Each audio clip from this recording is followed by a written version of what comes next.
আসসালামু আলাইকুম প্রিয় বন্ধুরা, সবাই কেমন আছেন? প্রিয় বন্ধুরা, আজ আপনাদের একটি দৃশ্য দেখাবো। হয়তো এই দৃশ্য অনেকে দেখেছেন, আবার অনেকে দেখেননি।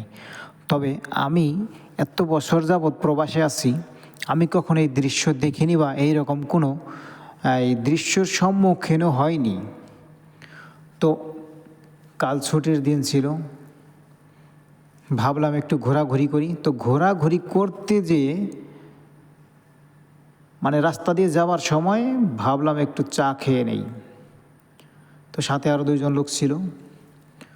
তো চা খেতে যেয়ে যে দৃশ্যটা দেখলাম, সেটা আমি এত বছর প্রবাসে থাকার মাঝখানে আমি কখনো দেখিনি, আজ প্রথম দেখলাম।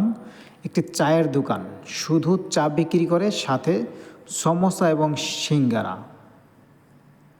ঠিক আছে? অথচ এই দোকান এক কাপ চায়ের জন্য, চা খাবার জন্য মানুষ কত বড় লাইন ধরেছে আপনারা দেখতে পাচ্ছেন। হয়তো এরকম দৃশ্য আমাদের বাংলাদেশে কোথাও কোথাও দেখা যেতে পারে, তবে আমি দেখিনি। আর এই ইউনাইটেড আরব আমিরাতেও কিন্তু আজ পর্যন্ত আমি এইরকম দৃশ্য দেখিনি কখনো। তো দৃশ্যটা দেখে আমি এক ধরনের অবাকই হয়ে গেলাম, কিন্তু অবাক হয়েও তো কিছু করার নেই।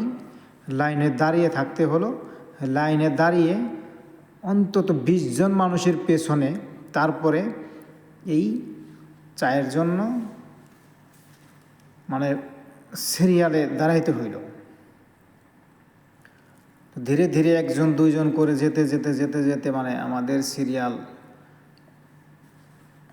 আসলো।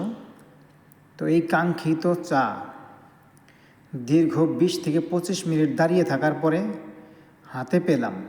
এই হচ্ছে সেই কাঙ্ক্ষিত চা, যেই চায়ের জন্য 20-25 মিনিট লাইনে দাঁড়িয়েছি।